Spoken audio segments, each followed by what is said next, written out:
Good morning, everyone. I'm going to talk about fractalization versus supply and demand, and in hopes that this video would help you better understand how this market works and why we see some of the things that we see. Okay, so we have here Bitcoin, US dollar, okay, and if we look from left to right, okay, and we're only going to look at probably, let's say, 50 candles. So on your screen, you'll see about 50 candles. From the left to the right, you'll see that the lowest price is 29,701 and the highest price was 32,650, right?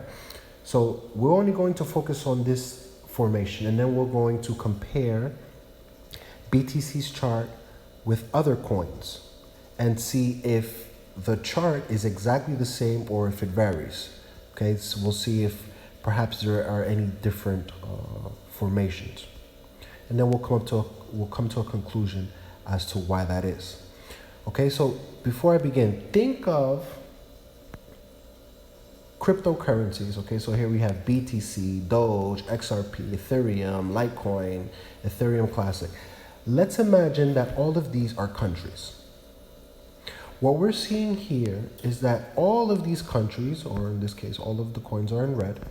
So it would mean that if we compare coins to countries, it would mean that all of the countries' citizens are literally doing the same exact thing at the same exact time in order for the chart to show the same exact thing. How do we know that the chart is showing the same exact thing? Because we're seeing the same exact patterns. We're seeing the same colors on the candles, and we're seeing that the formation of those candles are creating a much bigger pattern. So look at BTC. Now we're going to move over to Doge and look at Doge. The same thing. Looking at the last 50 candles, we see the same thing. Now we'll go to XRP. We'll zoom out a little bit, looking at the last 50 candles, and you see it's the same exact thing. Ethereum, zoom out to see the last 50, and we see it's the same exact thing. Obviously different low price, different high price, but notice the pattern. The pattern is still the same. We'll switch off from Ethereum, we'll go to Litecoin, zoom out. Litecoin is exactly the same. Go to Ethereum Classic, ETC. ETC, the same exact thing. And the only one that I have on my list that varies was EOS. EOS gave a low, but a wick. A very wicked low. See where it says 1.508 here on the left hand side? Well, notice how long that candle is. You don't see that in any of the other coins. Let's go back to XRP. XRP printed the low here, but notice that the red candle didn't leave a big wick as it did here in EOS. Okay? See, in EOS, how long it is. Okay, and let's finish up with here Dash, and then we'll go to Shiba Inu. See? Last 50 candles, there's Dash. And we look at Shiba.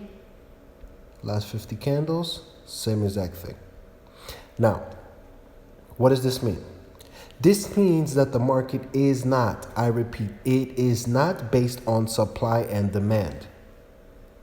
If the market were based on supply and demand, it would not be possible for